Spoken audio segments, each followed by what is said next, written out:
بسم اللہ الرحمن الرحیم۔ درود و سلام محمد وعلی محمد پر صلی اللہ علیہ وآلہ وسلم۔ السلام علیکم دوستو، کیا حال ہے آپ کا؟ ٹھیک ہیں؟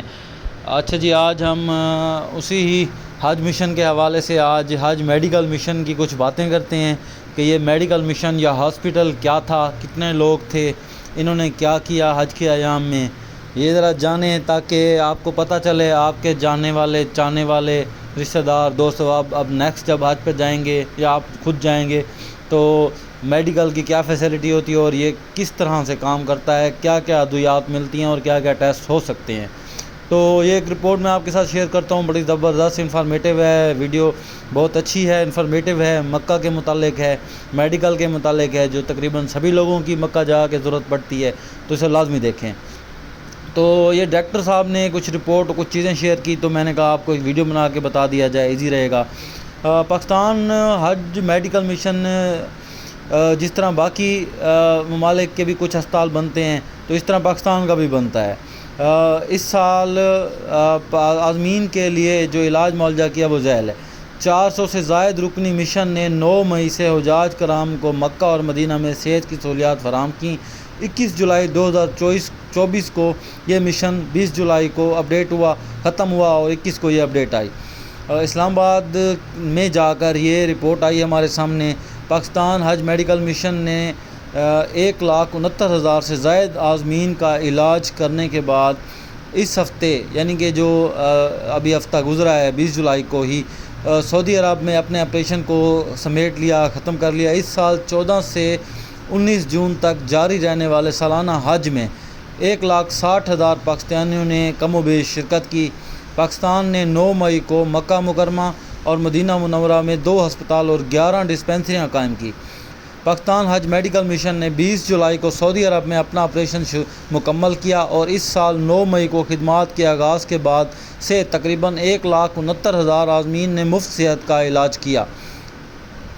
مشن کے ڈائریکٹر جمیل احمد لخیر نے مکہ مکرمہ سے یہ تمام چیزیں ساتھ کے ساتھ اپڈیٹ بھی کروائی ہیں۔ لخیر صاحب نے کہا ہے کہ مریضوں کی کل تعداد میں کم از کم 7% مرد جبکہ 40% خواتین تھیں۔ انہوں نے کہا کہ مشن نے دوسرے ممالک سے آنے والے عازمین کو بھی خدمت فراہم کی جو لوگ وہاں آئے اور کسی ریفرنس سے انہوں نے علاج کروانا چاہا۔ مزید یہ کہ میڈیکل مشن کے 400 سے زائد ارکان پر مشتمل ٹیم تھی۔ اسلامی حج کے دوران سعودی عرب میں پاکستانی عازمین کی مدد کے لیے انتھک محنت سے اپنے فرائض سر انجام دیتے رہے۔ انہوں نے بتایا کہ 40,000 مریضوں پر 19,000 سے زیادہ لیب ٹیسٹ کیے گئے اور تقریباً 5,000 مریضوں نے دانتوں کے علاج بھی کروائے، جن میں معمولی طریقہ کار بھی شامل رہے ہیں۔ انہوں نے مزید بتایا کہ 3,000 سے زیادہ مریضوں نے الٹرا ساؤنڈ سمیت ریڈیولوجیکل سہولت حاصل کی۔ پاکستانی اہلکار نے بہترین طبی سہولیات کی یقینی بنانے کا سہرا سعودی حکومت کو دیا کہ انہوں نے ان کو یہ موقع دیا۔ مریضوں کے انخلاء کے ان کے مضبوط نظام اور اچھی طرح سے لیس ہسپتالوں کی تعریف کرتے ہوئے بھی سعودی گورنمنٹ نے اس کو سراہا۔ مزید یہ کہ 250 مریضوں کا علاج مملکت کے ہسپتالوں کی ترتری نگہداشت کی سہولت میں انڈور کیسز کے طور پر بھی کیا گیا، جس میں سعودی گورنمنٹ کے بھی ہاسپٹل شامل ہوئے جو زیادہ کیسز تھے۔ انہوں نے بتایا کہ 12,000 سے زائد عازمین کو ہنگامی صورتحال کے طور پر علاج دیا گیا، جبکہ 188 بستروں پر بڑے مریضوں کو ایمبولینس اور بسوں میں مناسک حج کے لیے عرفات بھی روانہ کیا گیا۔ اسی طرح 188 لوگ ایسے تھے جو کہ بالکل لاگر تھے، مریض تھے، جن کو حج کروایا گیا۔ انہوں نے مزید کہا کہ زائرین میں سانس کی نالی میں انفیکشن اور عضلاتی مسائل سب سے زیادہ سامنے آئے، جو کل کیسز میں سے 18% ہیں۔ ان کے بعد معدے کے مسائل 12%، ذیابیطس میلیٹس 11%، غیر متعینہ بخار 9% اور قلبی امراض بشمول ہائی بلڈ پریشر اور اسکیمک دل کی بیماریاں 5% تک سامنے آئی ہیں۔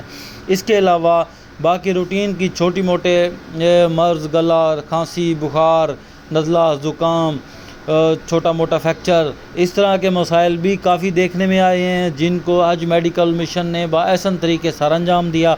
ان کی سہولت یہ تھی، ایک بڑا ہاسپٹل بنا تھا، پھر ہر سیکٹر میں ایک چھوٹی سی ڈسپنسری بنائی گئی تھی، اس کے علاوہ سیکٹر میں جو دور سیکٹر تھے ہاسپٹل سے، ان کے لیے ایمبولینسز کا انتظام کیا گیا تھا کہ سیکٹر سے بلڈنگ ڈیوٹی آفیسر جو آپ کا معاون جیکٹ والا بیٹھا ہوتا ہے، مریض یا حاجی صاحبان ان کو آ کر بتاتے تھے، اور وہ بذریعہ فون ایمبولینس بلوا لیتا تھا، اور ایمبولینس ان کو پک اینڈ ڈراپ دیتی تھی ہاسپٹل سے واپسی پھر سیکٹر تک کے لیے۔